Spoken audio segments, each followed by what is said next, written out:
Biso toza na bureau de vote na Lemba. Compilation na facilité. Pour un étudiant digne de ce nom, ce temps donc oui, vous avez un nombre de vérités sans traitement. Voilà.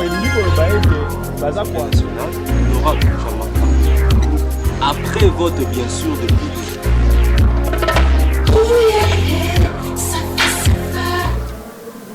Une émission qui est très suivie, point de vue sur l'actualité, à travers votre chaîne YouTube, DigiPro TV. Abonnez-vous massivement à nos très chers, aimables internautes. Bienvenue à vous dans l'émission Nabino Boningala Mingi Kolanda, point de vue sur l'actualité. Et bonne année, Nabino Bolandaka Mingi, émission Nabino à travers votre chaîne. Abonnez-vous aussi massivement et partagez nos émissions, nos liens des émissions partout. Parce que Bolingara Mingi Kolanda Biso, émission débat, analysaka, malamu pona intérêt ya mboka, lelo na Sengo. Il y a pour partager l'émission, plateau na ngai on a des invités, au Bokoye Babango, Kalamilité, Tokolobela Makambo. O eza Bolikana Mboka Union Sacrée, ils en a venu nini, on a la population, Tokolobela Matali la Mouka.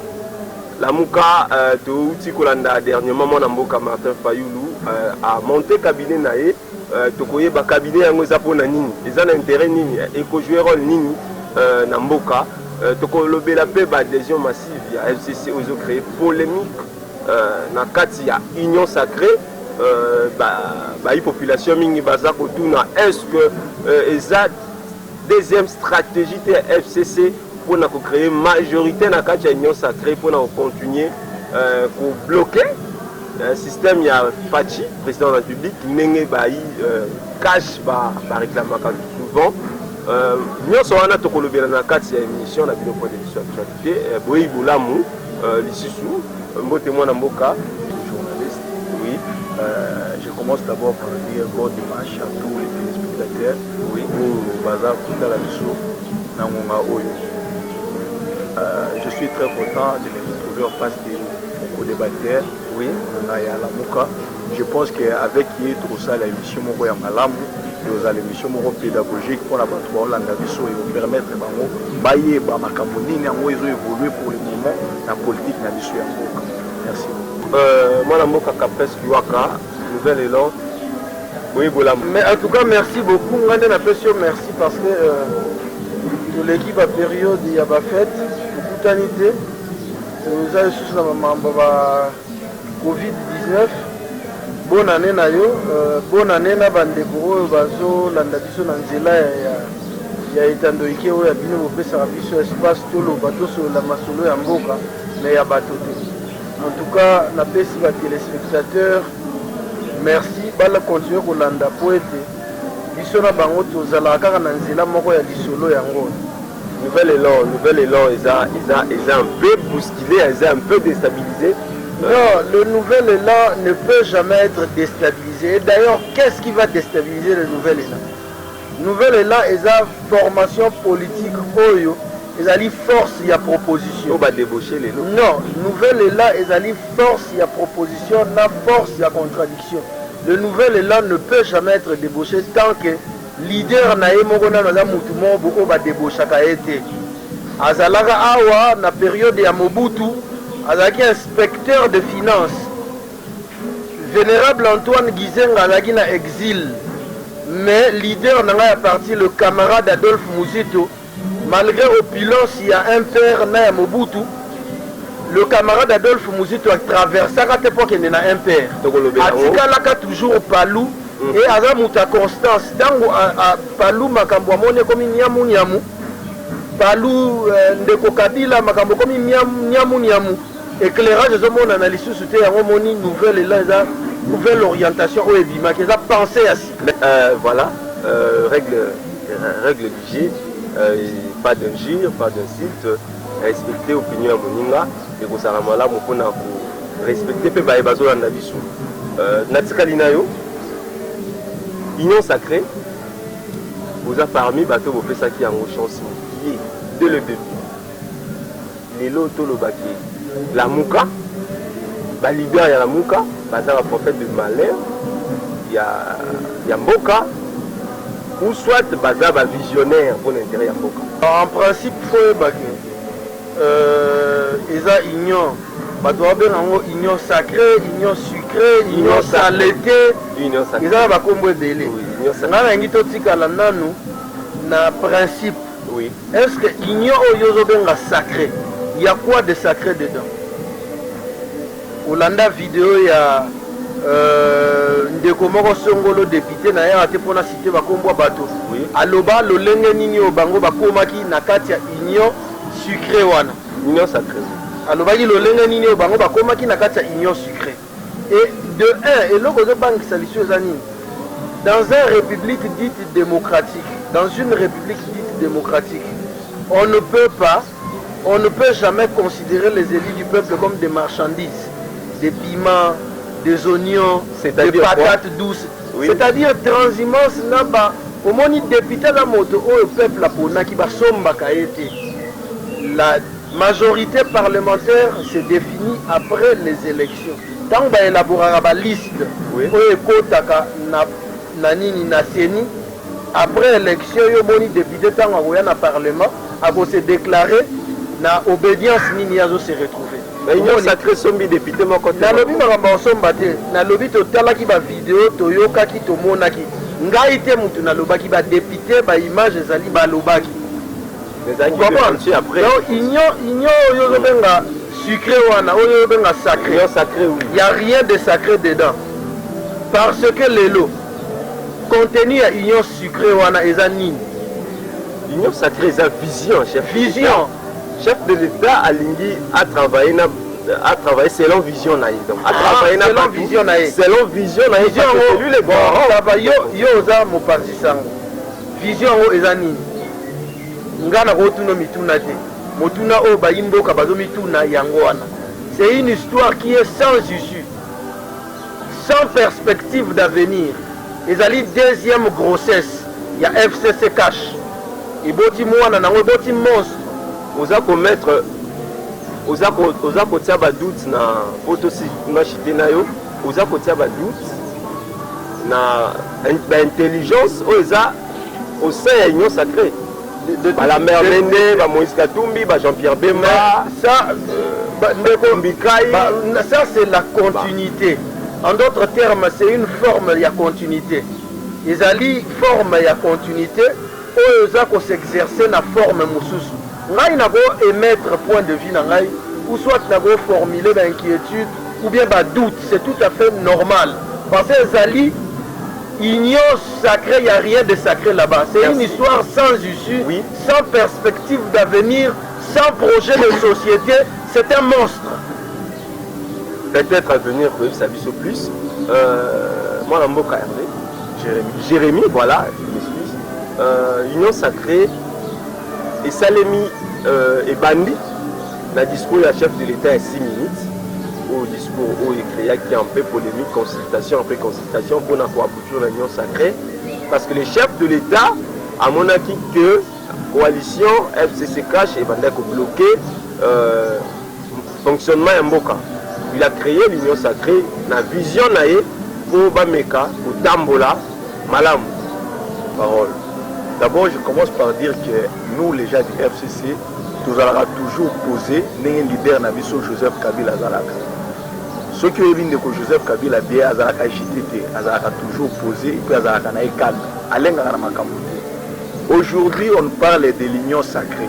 Oui, je respecte le chef de l'État. Aujourd'hui, il parle de l'union sacrée comme vision où Azana a besoin à Kambana Mboka, les Kamboté. Mais dans l'union sacrée, après l'élection, la majorité est banane, la majorité est bien définie, les qui ont été FCC. Mais aujourd'hui, les députés sont commis au basculer. Les députés sont dans l'union sacrée, les députés il y a un prof Nzoli, la transhumance politique, le vagabondage politique. Ozolongwa na parti politique nayo ozokende na union sacrée. Parti politique momimezo longwa ezokende na union sacrée. Mais on se demande parti politique wana, députés nationaux wana bazokatsa na union sacrée nini. C'est que bazozwa kanyaka corruption au mokonzi ya mboka azotelemela ye moko ke na mboka oyo corruption il faut isila mais corruption comment se fait-il être député à Lali à la Moukina Tomba moi katisi na union sacrée? Non, c'est pas pour rien, c'est parce qu'à vu kanyaka ne permettre à Katakuna.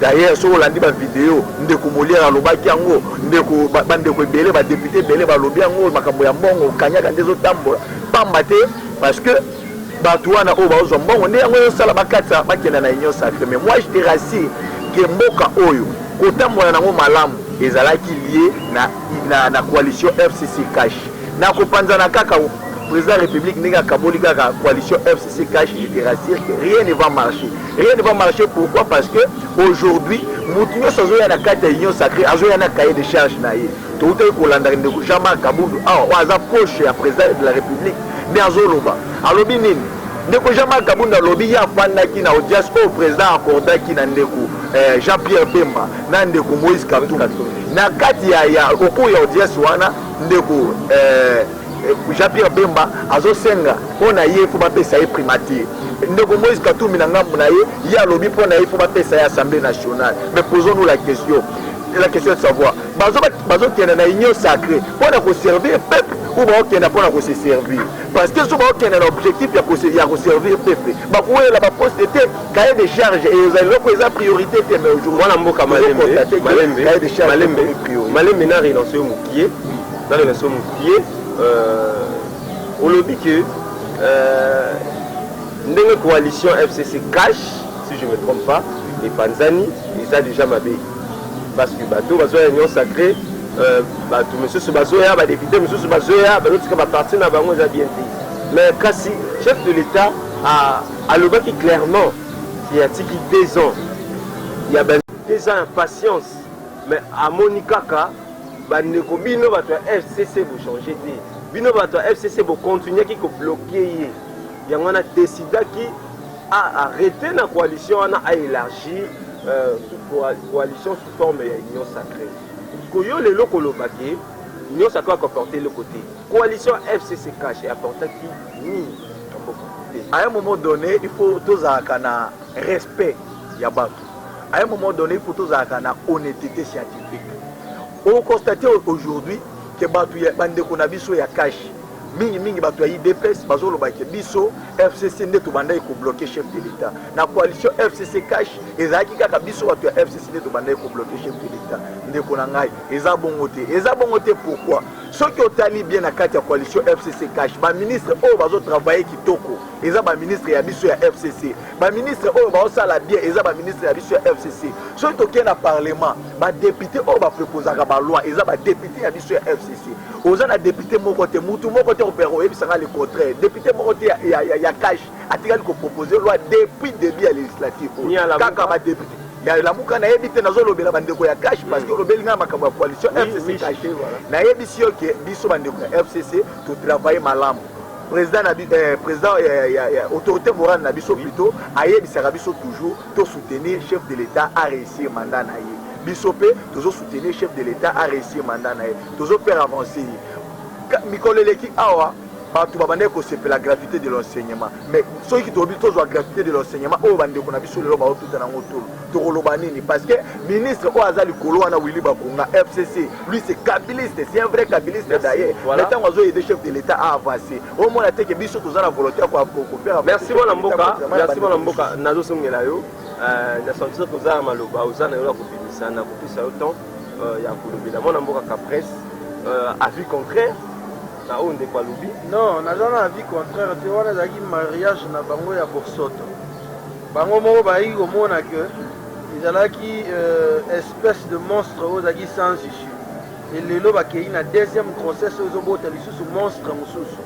Peut-être monstre on a très dangereux pour les gars monstre liboso babota ki. On va panzani. Donc biso lelo to lobi boy. Ba panzana ou ba panzana te, c'est le peuple qui va se débarrasser de à la bonne débarrasse au peuple à comprendre. La minute oyo, bino bandeko journaliste faut que sungara peuple. Na tant que zona italo ikebo, il faut ça ba critique moko za constructive sur les politiques nationales. O ezo kamba mboka. To lobela net makambo ya budget bayebisa biso baza na budget ya combien on va proposer ki pour la nation basalaki combien de routes na 2 ans na bango basalaki baye kolobaka kisalume banda après 2 ans o bango va constater que ezalaki 2 ans de grabuge 2 ans de escarmouches interminables 2 ans de blocage 2 ans de discussion etc. baya koyebisa biso batongaki banzela boni baya koyebisa biso bapesaki kongomani mai eau potable nini ya qualité nini eko ezalaki combien de mètres cubes baya koyebisa biso bapesaki kongomani courant électricité consort dans Zoloba baya c'est comme si chef de l'état a na lobby na yo que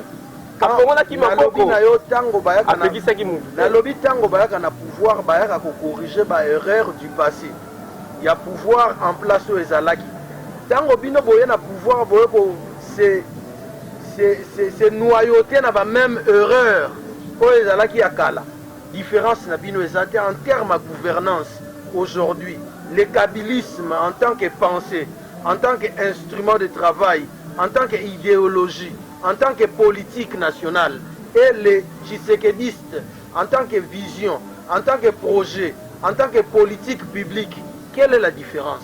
C'est ça le vrai débat qu'on doit mener aujourd'hui. Le débat c'est qu'on a besoin de majorité, oui. Parce que si on continue dans les mêmes erreurs, on aura toujours un président. Président moko oya kobanda koya, akozala na besoin azana justice na maboko na ye. Akozala na besoin azana pouvoir, plénitude du pouvoir. Oui. On a besoin de défense, finance, ainsi de suite. Ça sera de la même chose. Vous comprenez? Parce que le système, il y a une autorité morale, qu'on le veuille ou pas.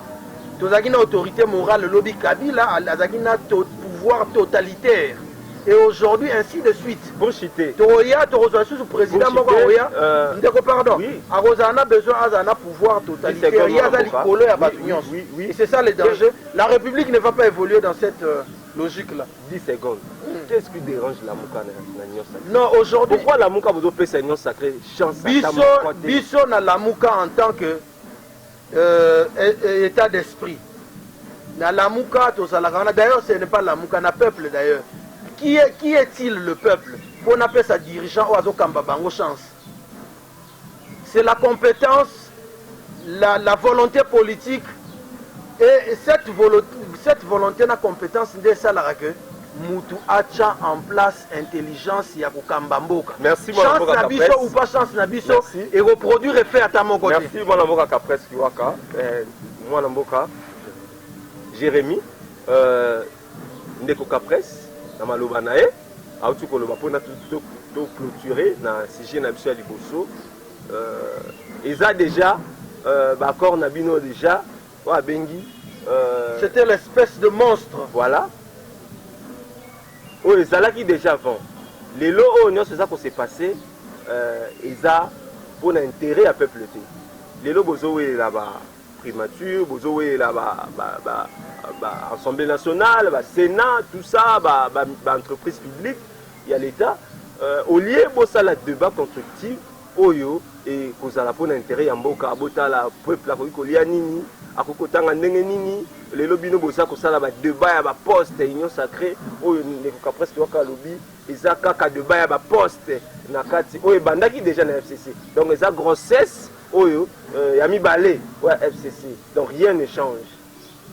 Koyoka ko débatteur nanga à lobby lelo ezaka débat ya ba poste au sein de l'union sacrée. Je pense qu'il a fallu azwata pour réfléchir tout autour et en bien parce que batu oyo ba nakati ya union sacrée lelo bazo sala ba débat autour ya poste eza biso batu ya FCCT eza bango bandeko ya Lamuka Jean-Pierre Bemba za Lamuka Moïse Katumbi za Lamuka bandeko wana ndi bango batu bazo sala ba débat ya poste ya makasi d'ailleurs biso tofani na biso kimia tozotala biso to bandai ko accompagner bango bati lukwebo abima déjà na FCC boyebi yango bien bati lukwebo azalaka lisu na FCCT boyebi yango bati lukwebo pe azosala débat ya poste te bati lukwebo parmi batu oyo baza kimia jusqu'à présent eza ba bati lukwebo wana bati lukwebo azosala débat ya poste te batu oyo baza ba agitateur pour le moment toyebi bango eza batu oyo baosenga primature eza batu oyo baosenga assemblée nationale bati lukwebo asala débat ya poste te biso FCC tosala débat ya poste te tofandi kimia balobi biso nde batu ya mabe biso nde batu to bloquer chef de l'État mais on est calme on a le président Joseph Kabila notre autorité morale a accepté que bandeko na biso oyo bakozala na volonté ya kokenda na union sacrée pour soutenir le chef de l'État, bakenda ba soutenir vision ya chef de l'État ya union sacrée, bakenda ko soutenir vision na tofandi kimia tozo soutenir vision ya chef de l'État. Jusqu'à la preuve du contraire, aucun membre du FCC n'a réclamé un poste au sein de l'union sacrée. Jusqu'à présent, tous les gens qui sont tous les Makamunamisu. Biso et l'autre tous ces pela Isaac. To bandai ko kanisa ke mbuma mabe na mboko ezalaki kaka Joseph Kabila. Mbuma mabe ezalaki de Joseph Kabila. Or, ezala batu oyo baza pire que Joseph Kabila. Ah bon? Preuve à l'appui. Aujourd'hui, tous les batu oyo baye pembeni ya président de la République. Avec l'idée selon laquelle baye ko sungaye, mais nous constatons le contraire. Le contraire en ezani. Na place ba sunga chef de l'État, ba fanda na ye, ba fandi sa union sacrée parce que jusqu'aujourd'hui, l'union sacrée est un spectacle. On n'a aucun écrit sur papier dans ma campagne union sacrée, on a qui t'a l'union sacrée, ils ont la structurée, quand il y a union sacrée, tout le monde a autant pour la boye, ils ont bon côté. Union sacrée, ils ont comme maloba, un chef de l'État lobby, tout ça la union sacrée, vision et ainsi de suite. Mais biso tous on a besoin union sacrée, on a ezala nevis que le coup la coalition FCC cache les alaki pour na koyede mboka. Mais ceux qui ezaka pour na ko réclamer ba poste ne to constater lelo na ko regretter ma casse. Et surtout bande ko ya lamuka, ceux qui boya permet na chef de l'État ba ya avec l'objectif. Merci beaucoup. Ba ya un objectif ya primatirité et assemblée nationale. Merci moi Mboka Jérémy, merci. Na kozonga na yo. Kapres Kiwaka. Na kolanda moi Mboka Jérémy a le dit clairement que les gens qui ont poste oza contredire condamner Isabaïla Mouka Jean-Pierre Bemba Moïse Katumbi rencontre na bango misa to benga ki on le trio problème la union sacrée ndeko Jérémy azamuta FCC na ke lo mo alobi na soutire lo mo kitoko alobi kuna na kati alobi bango suwe na bango ozala ke FC nini eloko wana ba benga ngoni union sacrée union sucrée union sacrée ezala lokola FCC cash mais to répondre avec bino déjà to si bino sans se voiler la face. On ne vient pas devant les médias pour discuter les personnes et les individus. Tout ça na respect na batunion sotolobi ke union sucrée ezali continuité ezali deuxième grossesse ya FCC cash. Ou tu révélant le bique bozana soué na bino fallait à lokola FCC cash. Oh la quelle est la différence quelle est la différence qui existe entre FCC cash et l'union sucrée? Il n'y en a aucune. Ce sont de mêmes gens au balongwe kotoyo bakoti kotoyo Emeli Melo makambu ya président Jean-Pierre Bemba na président Moïse Katumbi bango bakomi déjà au tobenga na lokota ya français baza ba transfuge baza lisusu na kati ya lamuka te bakozala lisusu na kati ya lamuka te parce que on ne peut jamais suivre deux lièvres à la fois quand on a seulement deux pieds ou soit baza na lamuka original du peuple oyo ezali lelo na coordonnateur nango oyo azalaki démocratiquement élu par le peuple au peuple on peut se confier en soi incarner volonté populaire ya peuple ye wana nde aza siko ne étendard ya lamuka ndeko Martin Fayulu Madidi et tout ça de l'autre côté les transfuges oyo bakatisi na ngambo tango bango bakatisi na ngambo kuna ils n'ont rien à voir avec le peuple non na lien moko na peuple te bango bazali kuna na kati baye na kati baye kowela ba poste eza pona ba intérêt personnel eza pona peuple te baza ya lamuka jusque là communiquer moko te bimi parce que exclure bango na je te dis que ni Jean-Pierre baza na kati ya lamuka ni Moïse Papa soyons honnêtes non mais moi aussi ni Adolphe je réponds ni Martin Fayulu a déclaré ce n'est pas Adolphe Mouzito en tant que leader du nouvel élan force politique de proposition et de contradiction. Ce n'est pas aussi à Martin Fayulu Madidi de constater l'auto-exclusion de Yandeko Jean-Pierre Bemba, Nandeko Moïse Katumbi. Pardon, je continue. Non. Bango bakomi déjà ba transfuge, baza lisusu na ligne il y a pensé il y a la mukate Obo konzima bazana auteur Obo konzima des fêtes ba bazola ba comprendre que boy ko accepter que ba il la muka bazana kata na yebisu yo na kozonga la na botika eloko elekate na botika eloko elekate na lobi na yo boye déjà lokola bango bakomi ba transfuge bakati ici na ngambo batiki bitumba oyo bazaki na ona peuple place moko bake na ngambo bazé sous na la mukate. Merci. Ça c'est l'honnêteté. Merci beaucoup. Moi Namboka Jérémy Nanina Lobela Moukié dans 1 minute 30 Lobela ma pétition est pour Salema contre le premier ministre Inukamba les lots moni ba signature eza ebele na ba IFCC ba signer pour na destituer na poste ya premier ministre avis na ekozani ndeko. C'est la démocratie ou bien eza ba compte à rendre. Ndeko, je commence par te dire que Nayoki déjà makambo ya pétition anani bazoloba aujourd'hui il y a beaucoup de signatures, c'est plus de 250 signatures où ils ont na carte ya pétition pour na ko destituer Ndeko Sylvestre Ilukamba na poste na ya premier ministre. Ngapo na nazo trouver ngo eza normal parce que tous un exercice démocratique mais na carte exercice démocratique faut respecter les règles du jeu. Il faut yeba pétition à bazo sala bazo soumettre en quel bureau na bureau d'âge ça c'est un concept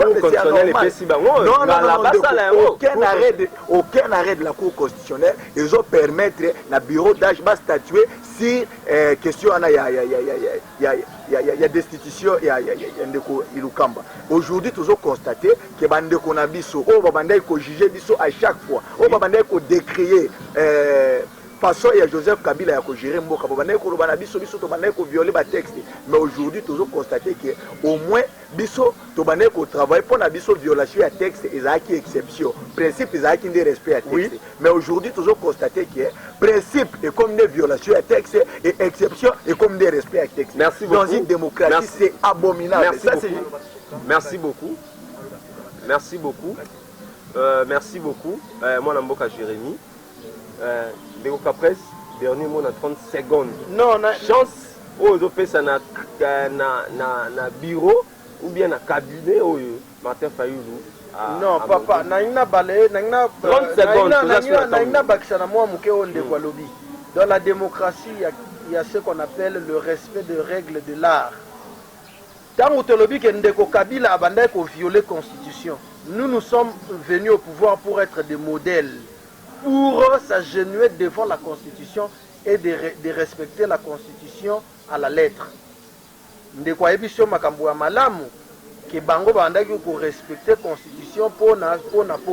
Mais lelo bango moko na kati na bango bazo constater que baninga na bango baza na bango na libala bazo komi ko violer constitution wana. 10 secondes. Donc ezali la continuité ya Kabili ezo continuer na forme mususu ba grossesse ainsi. Oui, 10 secondes. Bureau il y a le président démocratiquement élu Martin Fayoulou Madidi ezali bureau ou ezali outil à travail.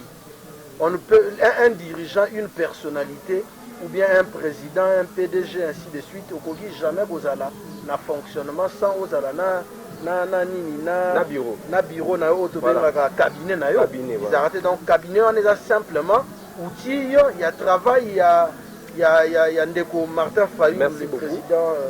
Merci moi Namboka Capresse Kiwaka 30 secondes moi Namboka Jérémy dernier mot na bao balandi biso. Oui, et là on a pris qu'on a battu oyo bazali bosso ya betandomike na moment oyo bazolanda biso ezaka ke FCC ekufite FCC ezo continue biso esengo na biso ezake batu babandai ko pinga biso FCC ke biso neto bandai ko bloquer chef de l'État a déclaré dans discours na 6 minutes que kabwani na biso azokenda na union sacrée avec ba nouvelle personne batu oyo ba oya na idée selon laquelle ba aider à marcher dans la vision là. Mais aujourd'hui, nous avons constaté que l'union sacrée, il faut ici dans ma sauté, mais il y a déjà un désordre qui s'annonce, un désordre au boss qui concerne. Désordre en Wezani. Batuka kabazoya na débit comme batumiso va se retirer, batumiso va tikali. Pour nabiso, tous au monde il a fallu chef de l'État à na sagesse ya pour garder FCC cash au lieu et place à na union sacrée. Ozo kenana déjà et s'annoncer mal et batu a placé balobaka, c'est qui s'annonce bien finit bien.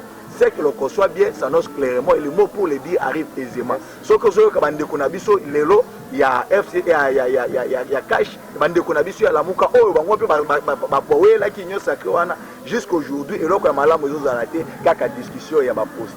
Merci beaucoup l'équipe technique accompagné biso na émission ya mokolo malelo au point de vue sur actualité tozaki na sima ya caméra na mwana mboka Francis Digi, la réalisation Francis Digi, la montage toujours Francis Digi, un trio na bengaka 3 fois 5 parce que ça la misala misatu na mbala moko na présentation bozalaki na mwana mboka Polika Pungila to pesi merci na Guillaume Izu to pesi merci na bayi bolanda biso partout na Brazzaville na Angola na Canada na Pays-Bas na Belgique na France na Afrique du Sud bozalaki ebele ya kolanda biso to pesi merci na autorité morale ya FCC mwana mboka Joseph Kabila depuis Lubumbashi to pesi merci na autorité morale mwana mboka Martin Fayulu émission comme Inasuka merci na bino bozalaki ebele ya kolanda biso tokutani na mikomikola s'abonner massivement na chaîne YouTube na bino DigiPro TV officiel pour la colonne d'intégralité information. Merci, au revoir. Biso toza na bureau de vote na Lemba. Compilation na noesilité. Pour un étudiant digne de ce nom, ce temps donc oui, qu'on a un nombre de guérités sans traitement. Voilà. Donc, il dit que après vote bien sûr de